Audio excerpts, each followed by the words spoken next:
अथ द्वादशोऽध्याय। 12वें अध्याय के सार जो यामन मुनि का देखिए, भक्त श्रेष्ठ उपायोक्तिर अशक्त आत्मनिष्ठता तत्प्रकारास्त्वति प्रीतिर भक्ते द्वादश उच्यते। कहते हैं कि भाई भक्तों में श्रेष्ठता, श्रेष्ठियम कथन किया गया। निर्गुण भक्त श्रेष्ठ है कि सगुण भक्त श्रेष्ठ है, प्रश्न शुरू होगा। भक्तों में श्रेष्ठ का कथन, फिर तारस भक्ति के लिए साधन उपायोक्ति ही, और किसी भी उपाय में असमर्थ के लिए आत्मनिष्ठता आदि का वर्णन, तत्प्रकार उसके प्रभेदों का वर्णन, और जब भक्त है वह भक्त अति प्रीति ही, भक्त में अपने अत्यंत प्रियता का भी वर्णन किया है इस 12वें अध्याय में। इसके अलावा अन्य लोग जो वर्णन कर रहे हैं इसके सार को देखिए। श्रीधरीकार एक श्लोक में कह रहे हैं, निर्गुणोपासनस्यैवं सगुणोपासनस्य च श्रेयः कत्रदित्येवं निर्णेतुं द्वादशोद्यमः। 12वें अध्याय का उद्यम जो आरंभ हुआ है वो इसलिए निर्गुण उपासना करने वाला या सगुण उपासना करने वाला, इन दोनों में से कौन सा श्रेष्ठ है यह निर्णय देने के लिए ही यह 12वां अध्याय का आरंभ हुआ है। ऐसा इन्होंने सार के बारे में कथन कर दिया। इसकी अवतरणिका दे रहे हैं, देखिए आचार्य शंकर, द्वितीय प्रवृत्तिषु अध्यायेषु विभूत्यन्तेषु परमात्मनो ब्रह्मणो अक्षरस्य विध्वस्त सर्व विशेषणस्य उपासनम उक्तम। निर्गुण ब्रह्म की उपासना प्रत्येक अध्याय में चर्चा की गई। ये नहीं मैं सोचो कि वह कर्म प्रकरण है तो वहां निर्गुण ब्रह्म की चर्चा ही नहीं, बिल्कुल ऐसा नहीं। हर एक अध्याय में निर्गुण ब्रह्म को भी अवश्य लक्ष्य वही है, उसको छोड़ना नहीं हमने। इसलिए हर जगह मुख्य लक्ष्य जो निर्गुण ब्रह्म है उसका वर्णन किया गया है। द्वितीय प्रवृत्तिषु, द्वितीय अध्याय से लेकर के 11वें अध्याय सभी में देखने को मिलता है। विशेष रूपेण विभूत्यंतेषु, विभूत्यंत माने 10वां अध्याय। विभूति अध्याय कौन सा? 10वां अध्याय। परमात्मनो ब्रह्मणा, जो परमात्मा जो ब्रह्म है, जो अक्षर तत्व है, जिसमें सकल विशेषणों का रहित है, वो अभाव है, विध्वस्त सर्व विशेषण, उसका जो उपासना उक्तम, उपासना कही गई है।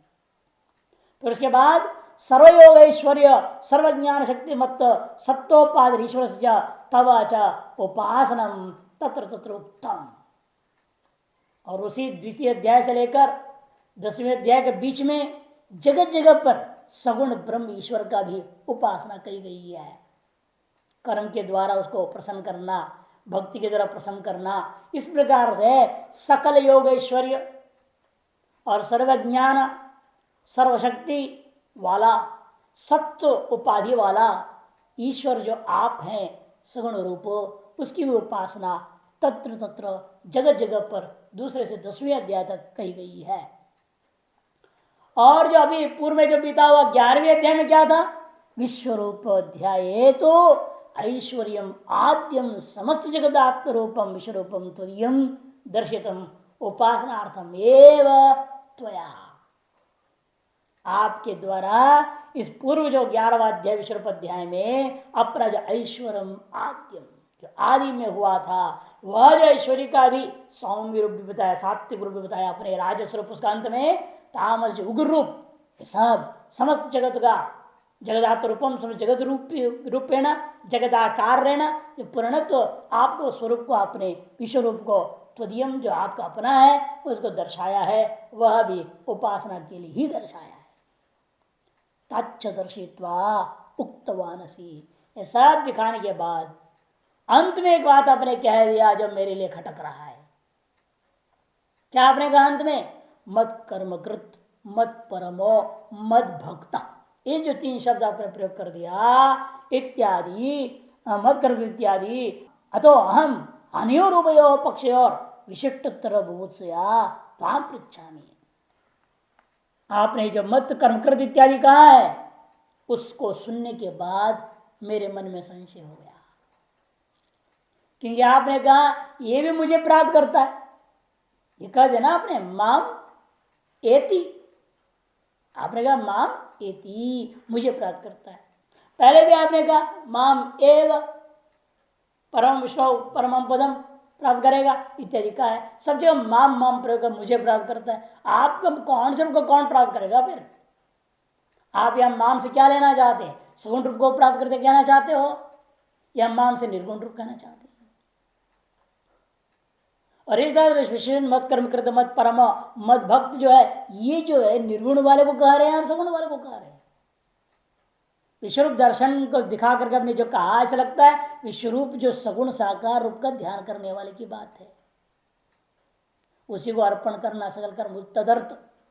विश्वरूप आत्मक सगुण परमात्मा अकेले ही कर्म करना, और विश्वरूप आत्मक जो परमात्मा ही मेरा परम लक्ष्य होना, और उसी के लिए अनन्य भक्ति करना। ऐसे जो अर्थ लेते फिर सगुण ब्रह्म हो गया। और सगुण ब्रह्म उपासक भी मामेति आपने कह दिया है, और पहले निर्गुण ब्रह्म वाले को कहा मामेति माम प्राप्त होती। इसे मेरे को संशय हो रहा है। अतः अहम अनियोरवयो पक्ष, ये जो दो पक्ष है सगुण उपासना निर्गुण उपासना, इन दो पक्षों में से विशिष्ट त्रभूषया कौन सा विशिष्टतर है, उसको जानने की इच्छा से प्राण पृच्छा में मैं आपसे पूछता हूं। इति अर्जुन वाच, इस प्रकार से अर्जुन ने तब कहा, प्रश्न पूछा। अर्जुन वाच एवं सतत युक्ताये भक्तास्तां पर्युपासते ये चाप्यक्षरम अव्यक्तम तेषां के योग वित्तमाः। एवं सतत युक्ता, इस प्रकार सतत युक्त है, निरंतर युक्त है। अतीत अनंतर श्लोक के द्वारा कहे हुए के अनुसार वह निरंतर भगवान के कर्म में, भगवान के भक्ति में, भगवान को ही आश्रित होकर कर रहा है। एवं का मतलब मत कर्मकृत, मत परम, मत भक्त, वो तीनों को लेना है। ऐसा अगर नित्य समाहित हो, निरंतर युक्त है, मैंने समाहित समाहित होकर प्रवृत्त व्यक्ति जो है कौन है? वो ये भक्ता, जो भक्त त्वाम पर्युपासते। पर यहां वर्जन अर्थ में, परिता अर्थ में नहीं, सब तरह से उपासना करता है ऐसा अर्थ यहां नहीं लेंगे हम, क्योंकि माम एति कह दिया ना वहां फल, इस व्याकरण परि को वर्जन अर्थ में लेना। व्याकरण में एक सूत्र है अपपरिवर्जने, अपपरिवर्जने, अष्टाध्याय का क्रमांक है 1488, 1488। कहने का मतलब अन्य देवताओं की उपासना को छोड़ करके, वर्जनम, अन्य देवताओं की उपासनाओं को छोड़ करके केवल आपका ही उपासना करते हैं जो भक्त लोग। आपका से तात्पर्य यह सगुण साकार रूप को, और ये चापी और दूसरे लोग जो हैं वो क्या कर रहे हैं? अक्षरम अव्यक्तम उपासते, जो अक्षर तत्व है, जो अव्यक्त तत्व है, उसकी उपासना कर रहे हैं। तेषाम, उन लोगों में से के योग वित्तमा, कौन लोग है जो योग को जानने वालों में सर्वश्रेष्ठ योग वेत्ता है। यहां पर कुछ लोग कई श्लोक का अर्थ स्तुति परक ले लेते सारा प्रकरण को ही, तो कहते हैं अज्ञानी और ज्ञानी, सगुण ब्रह्म का ज्ञाता को अज्ञानी और निर्गुण ब्रह्म के ज्ञाता को ज्ञानी, दोनों उपासकों में से तारतम्य तो हो ही नहीं सकता, तुलना ही नहीं हो सकता ज्ञानी और अज्ञानी का।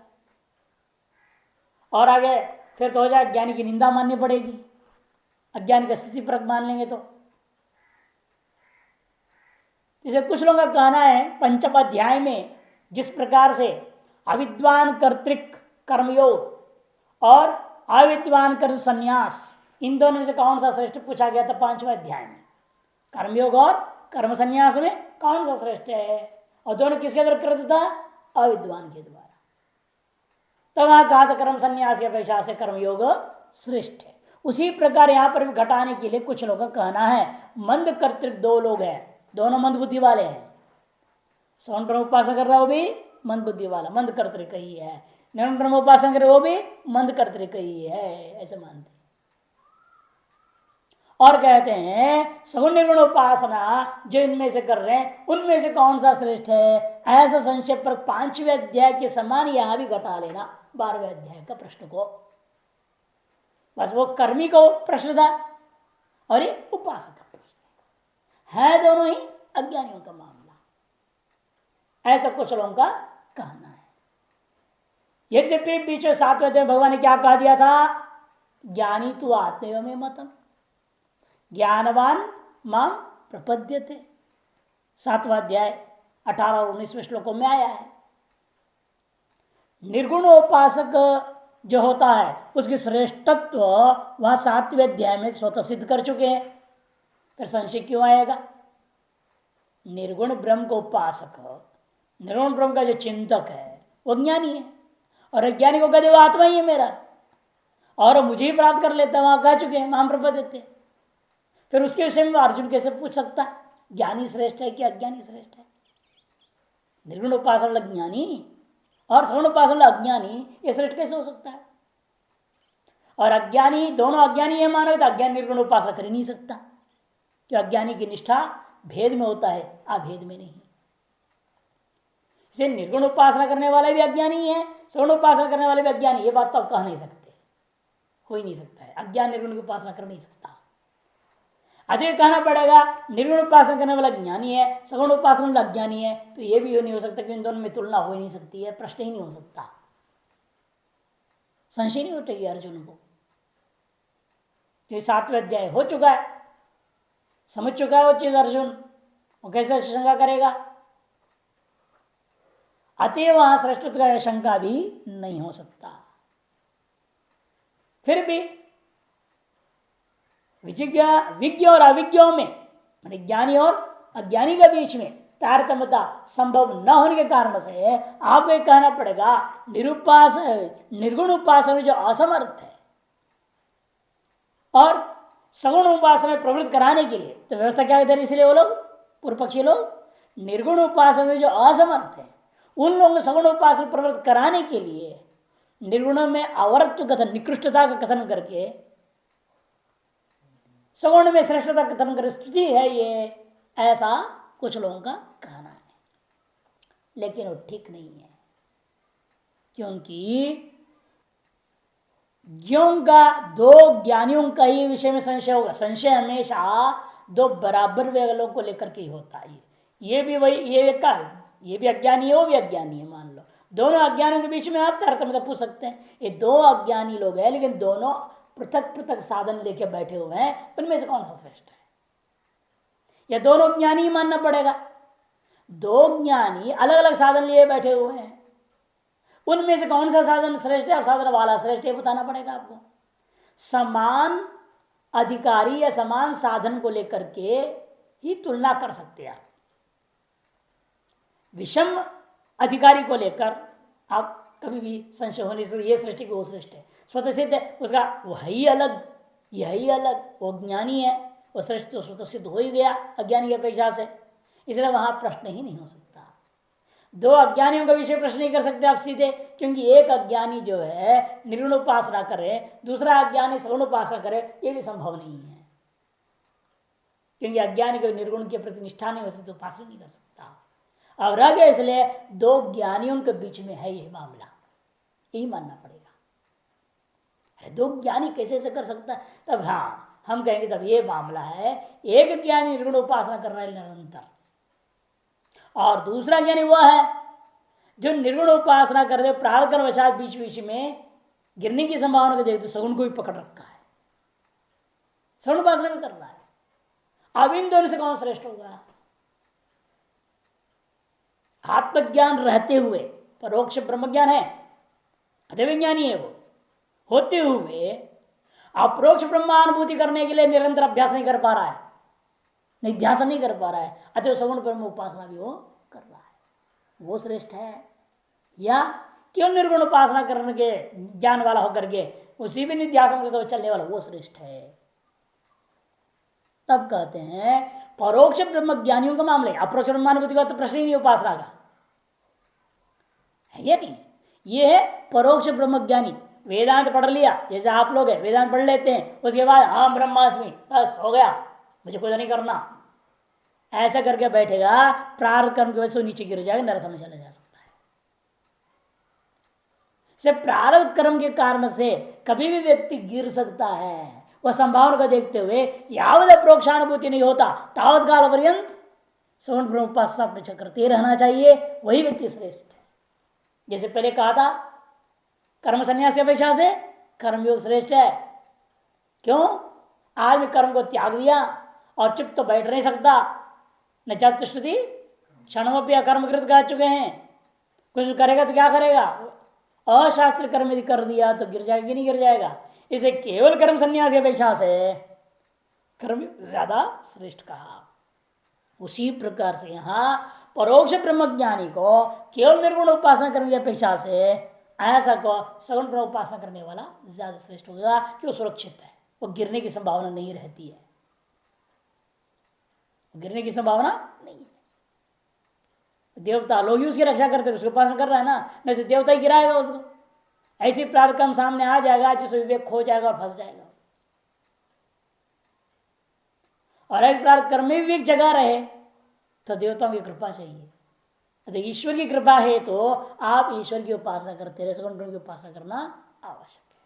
इसीलिए दो परोक्ष ब्रह्म ज्ञानी, जो एक वह है जो केवल निर्गुण उपासना करता हुआ निध्यासन करता हुआ अप्रोक्षानुभूति करना चाह रहा है, दूसरा वह है निर्गुण उपासना करते रहता है किंतु बीच बीच में गिरने का भय से सगुण उपासना कर रहा है, ईश्वर कृपा प्राप्त करता हुआ इस क्रम से वो जा करके अप्रोक्षानुभूति करना चाहता है। जो उन दोनों से कौन सा श्रेष्ठ है, यह पक्ष ही लेना उचित बनता है।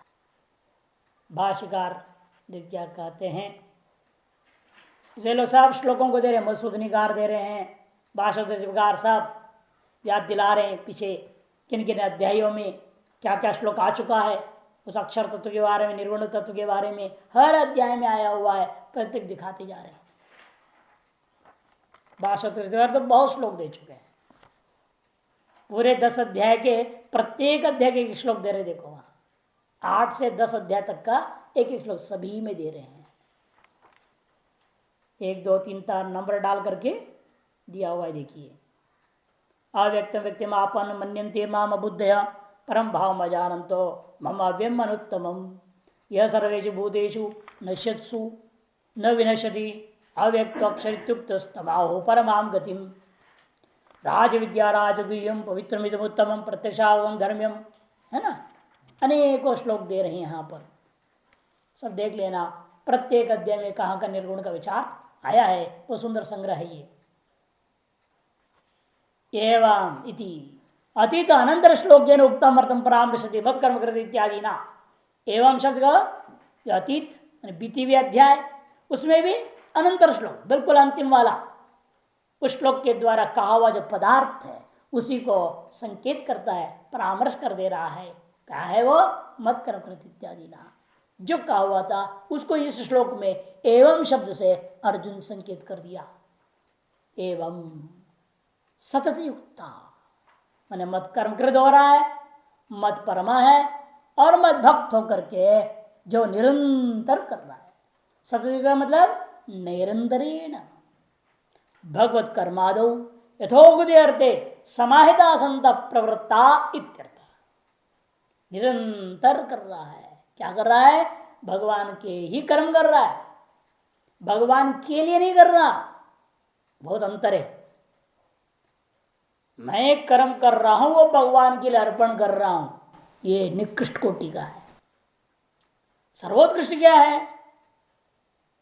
भगवान इस सृष्टि का अच्छा संचालन कर रहे हैं, ये सृष्टि रूपी कर्म भगवान संपादन कर रहे हैं, और उस भगवान के द्वारा संपादन किए जा रहे सृष्टि रूपी कर्म में वह मेरे को इस्तेमाल कर रहे हैं।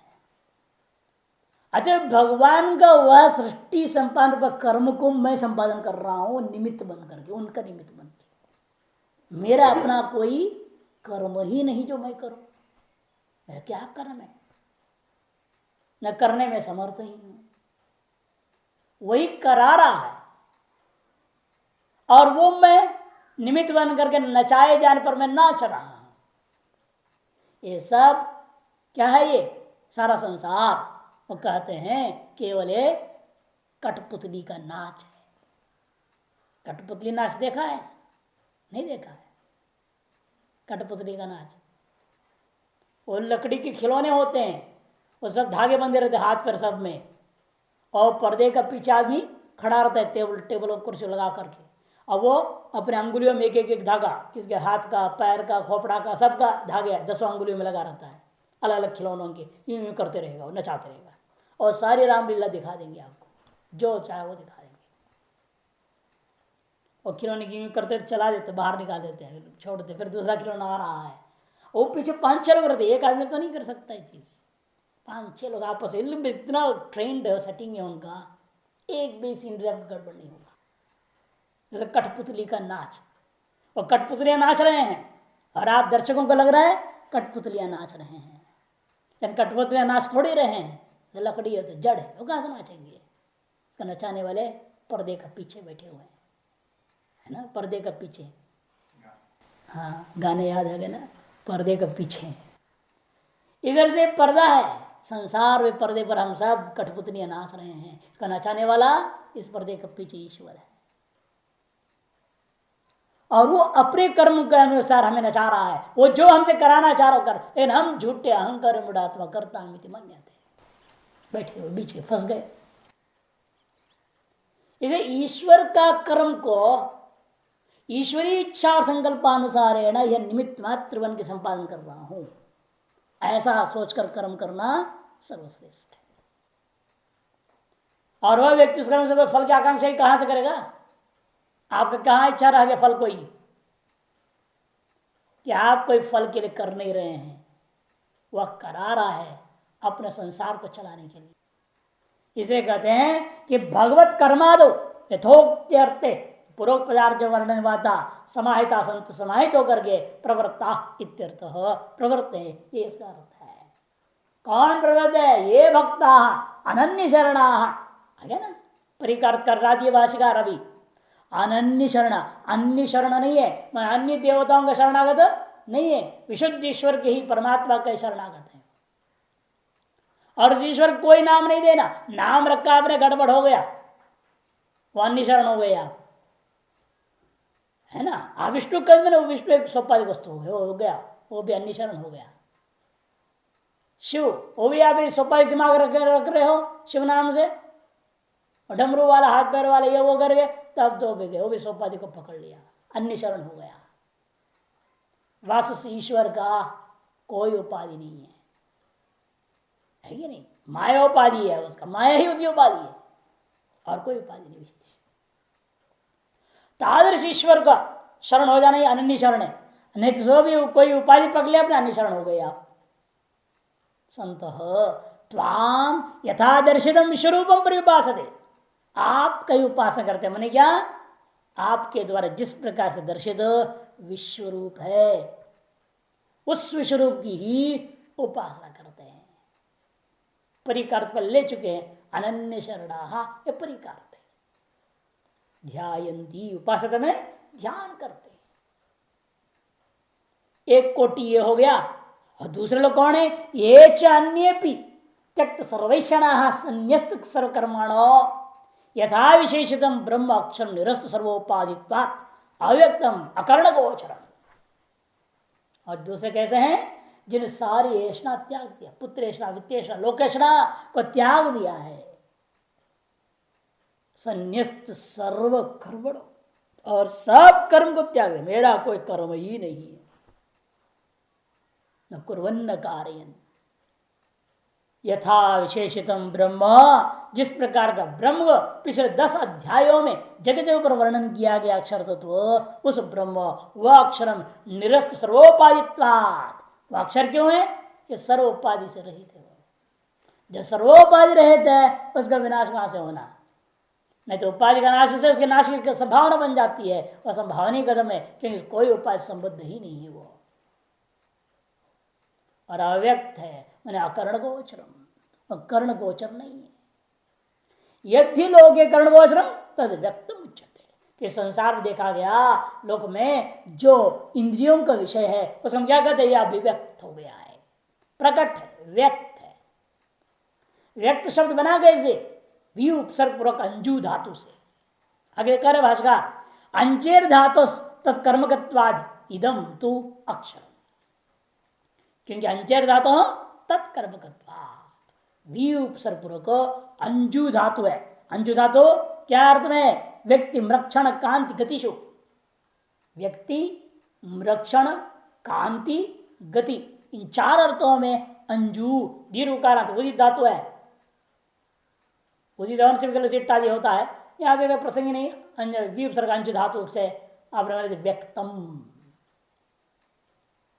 अंजित से क्या किया आपने? क्ता प्रत्यय, क्ता प्रत्यय कत्ता है, कित्त होने से क्या हो गया? नकार का लोप है ना। अनिताम बताया नीति वी अज तो बचा, जकार को चौकू, ग को चर्त, चर्त किया तो क्या हुआ?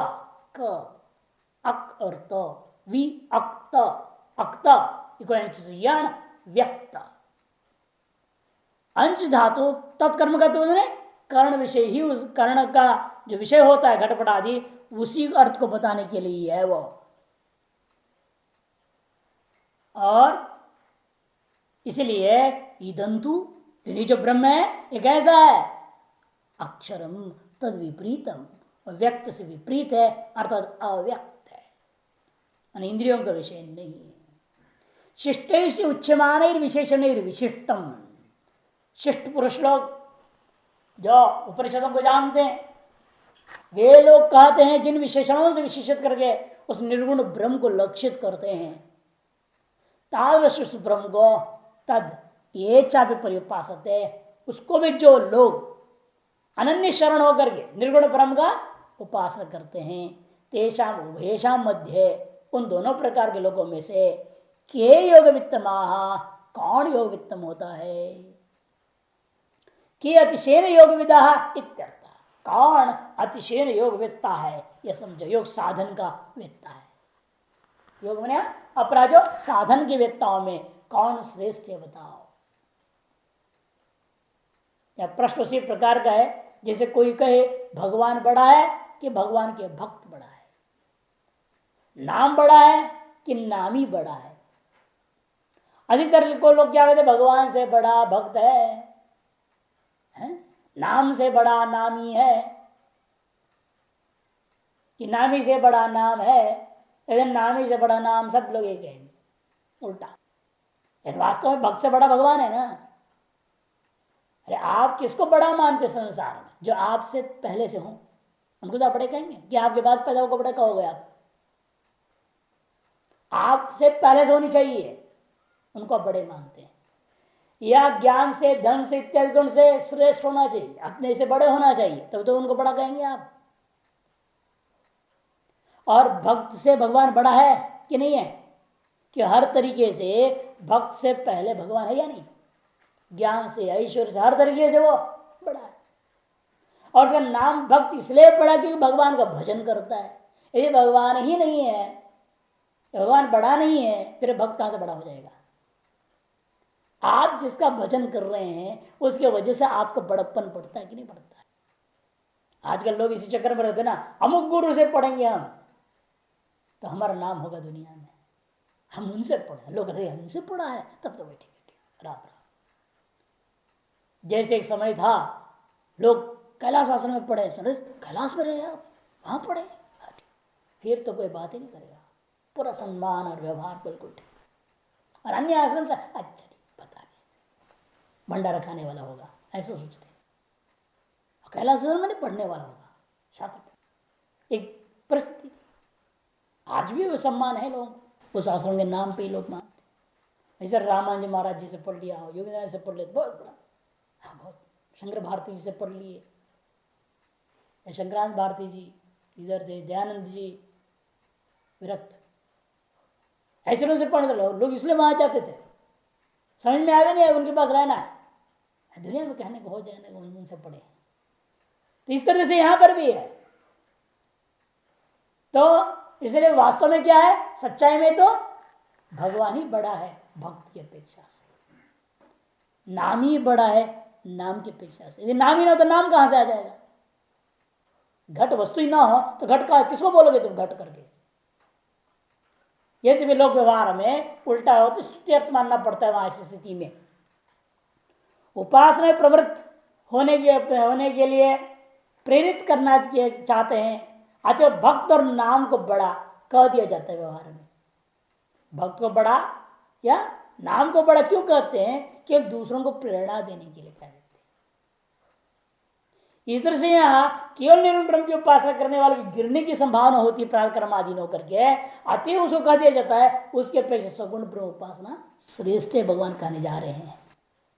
यानी कि वास्तव में सगुण ब्रह्म उपासना श्रेष्ठ है ऐसा नहीं, वास्तव में निर्गुण ब्रह्म उपासना श्रेष्ठ। आगे से किंतु तू कह करके काट देंगे, 2 श्लोक में कहने के बाद 14 श्लोक में तू करके बोलेंगे भगवान। वास्तविक श्रेष्ठता निर्गुण ब्रह्म का ही है। ये त्वक्षरम निर्देशम आता है तीसरे में ही आ रहा है, अगले में ही, दूसरे के बाद तीसरे श्लोक में ही भगवान कहेंगे निर्गुण ब्रह्म उपासना ही वास्तव में श्रेष्ठ है। लेकिन जो खतरा है, खतरे से बचने के लिए कह दिया जाता है यह श्रेष्ठ है। जैसे हमने सन्यासी की कहानी बताया ना, एक वेश्या ने पूछा महात्मा है, वो कहते हैं कि मैं बताऊंगा, करते करते जिंदगी भर बीतने के अंत में बोले तो पूछिए पहले से आप थे तो क्यों नहीं बोले? कहते खतरा है ना, इन इंद्रियों का कोई भरोसा नहीं। इंद्रियों का कोई भरोसा है क्या? कब किस प्रकार कैसे फंसाएं, कैसे गिरा दें, इसका कोई भरोसा नहीं। उर्वशी रंभा मेनका किस रूप में आ जाए इसका कोई भरोसा नहीं। पढ़ने के नाम पे आ जाएंगे और आपको बर्बाद कर देंगे। ऐसे तो देख लिया ना, आप आए तो है वेदांत सुनने के नाम पे, हो आप विरक्ति में जा रहे थे, आपको फंसा दिया। आप चले जा रहे थे पहाड़ में विरक्त, रेखांत रहेंगे चुपचाप, कोई मतलब नहीं। और पढ़ने के बहाने जो है ऐसे कार्यक्रम का खेल रचा गया है ना, modern Urvashi, modern Rambha, modern मेढ़का माननी पड़ गई ऐसे भक्तों को जो संतों को नीचे गिराने की कोशिश करते हैं। तो इसलिए कहते हैं कि ऐसी संभावना को देखते हुए क्या सगुण उपासना को छोड़ना नहीं, सगुण उपासना श्रेष्ठ इसे श्री भगवान कह रहे। श्री भगवान वाच मय्यावेश्य मनो ये माम नित्य युक्ता उपासते श्रद्धया परयोपेतास ते मे युक्त तमा मताः। मई आवेश्य मनो, जब साफ साफ मई कह दिया ना, मद अभिन्न नहीं, मई अधिकरण कर दिया, मैंने भेद सिद्ध कर दिया। मुझ में अपने मन को प्रवेश करके, मैंने सगुण ब्रह्म उपासना, ये माम नित्युक्ता संतोपासत है, जो लोग नित्युक्त होकर मेरी उपासना करते हैं। अभी कैसा कर रहे हैं? श्रद्धया परया उपेता, परम श्रद्धा से युक्त, ऐसी श्रद्धा जिसे कोई संशय की गुंजाइश ही नहीं है। लोगों में तो भड़का दो तो एकदम बदल जाएंगे। आजकल लोग गुरुओं को बदल देते, देवताओं को बदल देते, सब बदल देते। बहुमत है ना, बहुमत देखते, अरे उनका पीछे बहुत भीड़ लग रही है, उनकी पंडाल में लाख लाख लोग हो जा रहे हैं, तो सब वहां लाइन लगा, हमको भी यहीं से मंदिर दिखा। अरे पहले वहां से ले आ जा, अरे वो तो बेकार महात्मा, पता चल रहा ना वो तो हाई क्वालिटी के नहीं है, आप हाई क्वालिटी मूढ़ लोग हैं। चलो यही करते हैं, हाँ बहुत भीड़ वाला जो वो महान है, उससे दीक्षा लेंगे। सब जगह होता है ना, माला किसे लेते हैं? बड़े आदमी, बड़े कीर्तनकारों, उससे माला लिया। 2 फायदा है, ये तो उनका चेला कहने से भी सम्मान सब जगह मिलता है, और दूसरा क्या है, उनके आश्रम में गाड़ी घोड़े सारी सुविधाएं मिल जाती, भोग भी मिल जाता है, भौतिक सुख भी मिल रहा है। इस चक्कर में पड़ जाते लोग। इसे कहते हैं ना, वो नहीं होता, परया श्रद्धया, परा श्रद्धा से होकर करेगा वो, पराश्रद्धा निरतिशय श्रद्धा, जो कभी डमाडोल होने वाला नहीं है, ऐसी श्रद्धावान होना चाहिए। उससे युक्त होकर जो लोग मेरी उपासना करते हैं ते में युक्त तमामता, मैं उनको ही योग वेत्ताओं में सर्व अतिशयन योग वेत्ता ऐसे मैं मानता। योग वेत्ता महाभारत किया था, अतिशयन योग विदा, अतिशयन योग रूपी साधन का वेत्ता मैं मानता हूं, तो वही लोग हैं ऐसे समझना। श्री भगवान वाच, ये तो अक्षरा उपासका, जो अक्षर उपासक है, सम्यक दर्शन निवृतेशना ते तावतिष्ठन्तु। भगवान कह रहे हैं इसको तो पहले बगल में रखो, निर्गुण ब्रह्म उपासक श्रेष्ठ है या नहीं, इसको तो हम बगल में रखते हैं। अभी चर्चा मत करो उसकी, बाद में देखेंगे उसकी जवाब, हम बाद में देंगे, क्योंकि तुलना नहीं की जा सकती वास्तव में इन दोनों का। वास्तव में ज्ञानी और अज्ञानी की तुलना नहीं कर सकते, इसलिए कहते हैं जो अक्षर के उपासक है, सम्यक दर्शी यदि है तो निवृत्तेशना वाले तेतावतिष्ठन्तु, उनके बारे में तुम जो पूछना चाह रहे हो उसको तो बगल में रखो, अभी उसका हम जवाब नहीं देंगे। तान प्रति यदि वक्तव्यम तद पृष्ठादि वक्ष्यामि, उनके प्रति जो मुझे कहना है वह हम आगे जाकर कहेंगे। किंतु ये तो इतर है, जो दूसरे लोग हैं उनके बारे में पहला सुनो, जो सगुण उपासक लोग हैं उनके बारे में सुनो। ये उसी प्रकार है, बालक अपने माता पिता से पूछता है नहीं, पहले भी बता चुका हूं। बालक गया अपने पिता से पूछा, आपने मम्मी के साथ क्या किया कि मैं पैदा हो गया? तो क्या पिता जवाब दे सकता है उसने क्या किया था मम्मी के साथ? मम्मी बता सकती है कि पिता ने मेरे साथ क्या किया भाई तुम्हारा, तब जाके तो पैदा हो गया? नहीं बता सकते। फिर क्या कहेंगे? उसको टाल देंगे, चुप, ऐसे बातें नहीं कर दे, किसने तुम्हारे दिमाग में से फालतू डाल दिया, तो बड़ा हो जाएगा सब समझ में आएगा। डांट देंगे उसको, और एक पीछे पड़ गए दो चाटा मार देंगे, चुप कर देंगे। बाद की बात है, अब नहीं। उसी प्रकार यहां पर भी कह रहे भगवान, और निर्गुण के बारे में भी पूछना नहीं, बाद की बात है। अब तुम सगुण के बारे में समझ नहीं, जिसके बारे तुमको समझने की अकल अभी है नहीं, और उसके बारे में पूछ रहा, उस अकल वाले हो जाओगे तो वो समझा दिया जाएगा। पहले पहले उसको समझो, इसको जो सगुण वाला है। इसे अपनी जो दो चीजें हैं, एक तो सामर्थ्य और दूसरी योग्यता, दोनों के साथ नहीं जाता। व्यक्ति समर्थ है किंतु अकल नहीं, योग्यता नहीं है, और व्यक्ति के अंदर अकल है लेकिन सामर्थ्य नहीं है। दोनों ही बात है ना। जैसे मान लो आपको बद्रीनाथ जाना है, आप बुद्धिमान, बुद्धि का सामर्थ्य खूब है आपके पास, अकल है, लेकिन जेब खाली है। आप भले जानकारी ले लिए, बद्रीनाथ जाने के लिए हेलीकॉप्टर से भी जाया जा सकता है, टैक्सी भी ले सकते हैं, सरकारी बस भी है, सब साधन जान लिया आपने, ज्ञान तो है, अकल थी, योग्यता थी, लेकिन सामर्थ्य नहीं ना। क्या करें, पैदल जाना पड़ेगा, फिर मांगेंगे नहीं तो पैदल जाएंगे और क्या करेंगे। और कुछ ऐसे होते सामर्थ्य है किंतु योग्यता नहीं, उन्हें पता नहीं कैसे इस्तेमाल करना है, पैसा है लेकिन उन्हें पता ही नहीं, हेलीकॉप्टर भी जाता है, वो बेचारा टैक्सी में धक्का फिर रहा। अकल नहीं, सामर्थ्य है किंतु अकल का इस्तेमाल करने की योग्यता नहीं है। और ये दोनों हो जाए वो सर्वश्रेष्ठ हो जाता है। अब यहां अर्जुन का क्या पास है, सामर्थ्य तो है किंतु योग्यता, ये भी अक्ल उसकी उतनी योग्य नहीं है। इसे भगवान करे उसको तो बगल में रखो भाई, अब उसकी बात पूछो, उसके बारे में बात तुमको समझाएंगे। पहले तुम इसको समझो जो तुम समझने योग्य हो। मई विश्वरूपे परमेश्वरे आवेश समाधाय, मुझ विश्वरूप दौरान जो किए थे पूर्व अध्याय वर्णन हुआ, ऐसा जो परमेश्वर में ही मैंने सगुण ब्रह्म में ही आवेश समाधाय, मन का समाधान करके, एकाग्र करके। किसका समाधान करना है? मन का समाधान करना, जो मन को समाहित कर दिया इस विराट रूप में। कौन? ये भक्ता, जो भक्त लोग, संत भक्त होते हुए माम सर्वयोगेश्वराणाम अधीश्वराम, सकल योगेश्वरों को भी मैं अधीश्वर हूं, ऐसे मुझको सर्वज्ञम विमुक्त रागादि क्लेश तिमिर दृष्टिम। और मैं कैसे सब माम का विशेषण है, माम का व्याख्या कर रहे हैं, कैसा है वो, सकल योगेश्वरों का भी अधीश्वर। योगों का ईश्वर का नाम योगेश्वर, उन योगेश्वरों का भी जो अधीश्वर है। इसलिए महाचार्य सब लोग अपने परमहंस परमहंस लिखते हैं, अपने नाम ही रख लिए, परमहंसावतंस हूं मैं, नाम में जोड़ दिया, मैं परमहंसों का भी ऊपर, परमहंसों का अवतंस। तो लोग ऐसे उटपटांग होते हैं।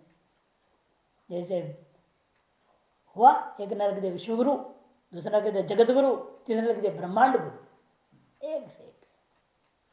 तो इसलिए योगेश्वरम का भी मैं अधीश्वर हूं, भगवान सर्वज्ञ हूं, रागादि क्लेश रूपी तिमिर दृष्टि से रहित हूं, विमुक्त रागादि क्लेश तिमिर दृष्टि माम ये भक्ता संतो नित्युक्ता अतीत अनंतर अध्यायांतोक्त श्लोकार्थ न्यायेन सतत युक्ता।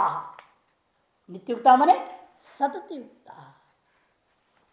कैसे सतत युक्ता मतलब अतीत अनंतर अध्याय के अंत में बीती हुई, और उसमें भी अंत वाला जो अनंतर अध्याय के अंतिम जो श्लोक था, उस श्लोक में जो पदार्थ कहे गए हैं उन्हीं के आधार पर चलता हुआ न, मत कर्म कृत है, मत परम है, मत भक्त है, ऐसा निरंतर युक्त हो, समाहित हो, संत माम उपासते, मेरी उपासना करता है, श्रद्धया परया प्रकृष्ट उपेता, और परम श्रद्धा से युक्त है, परया श्रद्धया उपेता, ये परा श्रद्धा है, अर्थात कभी भी डिगने वाली नहीं है।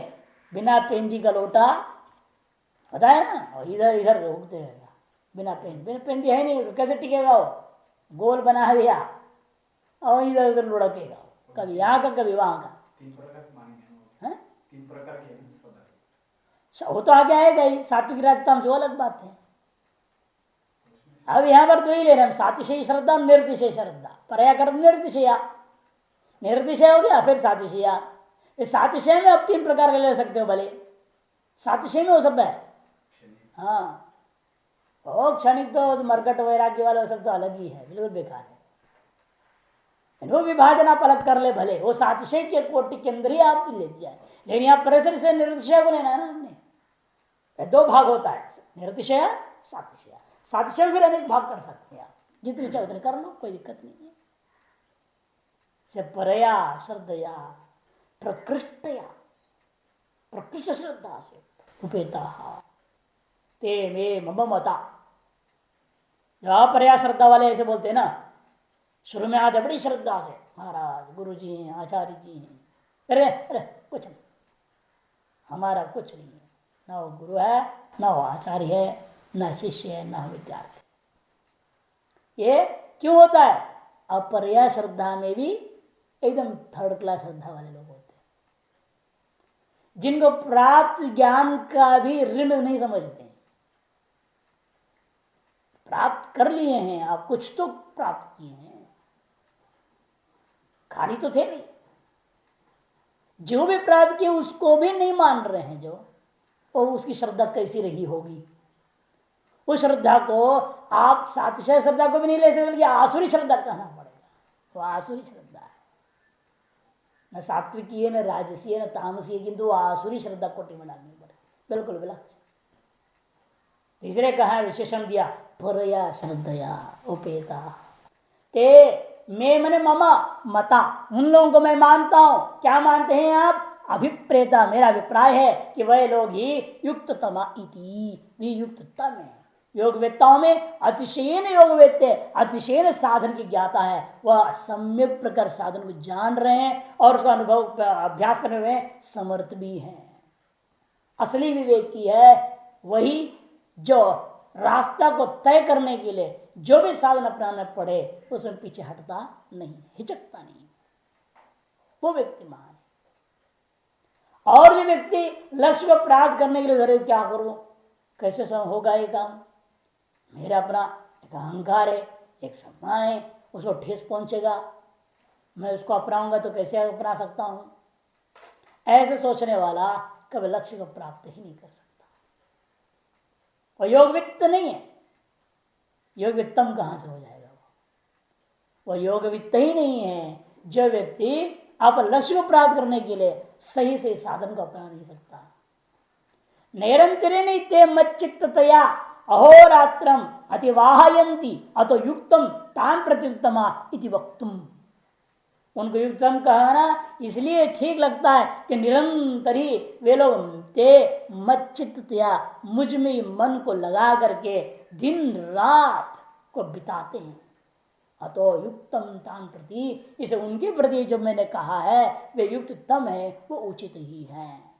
ऐसे लोग अत्यंत सुरक्षित होकर के मोक्ष मार्ग में आगे बढ़ जाएंगे, क्योंकि उनको रक्षा स्वयं भगवान करते रहेगा। अनन्य शरण है ना, वह स्वयं वह ईश्वर उसकी रक्षा कर रहा है, तो उसको कौन गिरा सकेगा? कैसे वो अपने लक्ष्य से च्युत हो जाएगा? कभी नहीं हो सकता। इसलिए जो सगुण को पकड़ करके निर्गुण तक अनुभव करना चाह रहा है वही सर्वश्रेष्ठ है। केवल निर्गुण को आधार करके निर्गुण को अनुभव करने की जो चेष्टा करने की प्रयास करता है उसके लिए तो संसार पार करना बड़ा कठिन हो जाएगा। आगे कहेंगे ये बात, बहुत ही कठिन है। यदि भी श्रेष्ठ वो है, कोई संशय नहीं, यदि वो हो जाए वो बहुत ही श्रेष्ठ है, लेकिन होना बड़ा कठिन है। क्लेशो अधिकरस्तेषाम, आगे है ना, क्लेशो अधिकतरस्तेषाम अव्यक्ता सक्त चेतसा। अव्यक्त जो अक्षर तत्व है उसमें आसक्त चित्त वालों के लिए अधिकतर क्लेश, बहुत क्लेश। बड़ा सामंजस्य बिठाना बहुत कठिन होता है, क्यों? बहुत तर्क तर्क मन में भी चलता है, बाहर भी है, सब तरफ से। कई बार व्यक्ति ग्लानि होता है, ये कैसा हो रहा है मेरे से, ये उपाधि से कैसे हो गया है? तो हम तो ब्रह्म है, मैं तो ब्रह्म हूं, तो ब्रह्म से क्यों हो गया? भ्रांति हो जाती है। ये उपाधि से वह ध्यान कट जाता है। वो कहते हैं न किम न पापम अकर्वम न पुण्यम अकर्वम, स्थिति हमेशा बने रहना, और शरीर से कुछ भी हो रहा है प्रारब्धवशात हो रहा है ऐसे मानते हुए उससे बिल्कुल निर्लिप्त होकर के अपने निर्गुण स्वरूप चिंतन करते रहे, और शरीर से हो तो क्रियाकलाप से कोई लेश मात्र समझ न करने वाला, उसके अहंता ममता बिल्कुल नहीं है, भोक्तृत्व नहीं, कुछ भी नहीं, वो अत्यंत कठिन है। भले ही वो श्रेष्ठ है लेकिन अत्यंत कठिन है। इसे भले ही श्रेष्ठ नहीं निकृष्ट है, फिर भी ये सरल होने से इसको श्रेष्ठ कर दिया जा रहा है, क्योंकि अधिकतर लोग इसी के अधिकारी हैं, सभी इसके अधिकारी, सामान्य रूप में सब इसके अधिकारी। और केवल निर्गुण उपासना, निर्गुण में आसक्त और निर्गुण उपासना करना, यह इसके अधिकारी कोई कोई ही होता है, अत्यंत विरल है, अत्यंत विरल है। इसे उनको अलग कर देंगे बाद में। इसे आप कहते हैं मैं इन लोगों को श्रेष्ठ इसलिए मानता हूं क्योंकि कौन सा मन कहीं लगा तो दिया उन्होंने, और निर्गुण वाला कहां लगाएगा मन को? मन को कहां लगाएगा? वो कोई आकार तो पकड़ नहीं रहा है, और मन आकार के बिना क्या करेगा? अहम ब्रह्मास्मि भी शब्द को लेकर आपने ब्रह्मा की वृत्ति बनाओगे ना, वो भी शब्दाधीन वृत्ति विशेष हो गए, शास्त्राधीन वृत्ति विशेष आपने बना दिया, वो निर्गुण कहां हुआ? शास्त्र भी सगुण है ना, अहम ब्रह्मास्मि वाक्य भी सगुण है, और उस वाक्य को लेकर वृत्ति बनाया तो सगुण वृत्ति हुई कि नहीं हुई? फिर आपने सगुण उपासना नहीं किया, निर्गुण कहां गया? निर्गुण ब्रह्म का मतलब गया वृत्ति रहित हो जाए, बिल्कुल मन बिल्कुल खत्म, अमनी भाव हो जाए। ये लगभग असंभव ही है, हर आदमी कर लेगा क्या ऐसी उपासना? बहुत कठिन है। जड़वत, मूकवत, पिशाचवत, ये तो कहा है ना, बिल्कुल उस स्थिति। तो इसलिए कहते वो हम उसको युक्ततम नहीं कर रहे हैं, ये युक्तम है कि मन है संचल में मनोकृष्ण प्रमादि वाला दृढ़, ऐसे मन को एक जगह टिका दिया, ये सबसे महानता है। अधिकतर लोगों के लिए यही साधन सर्वश्रेष्ठ होने से इसको युक्ततम कर रहा हूं।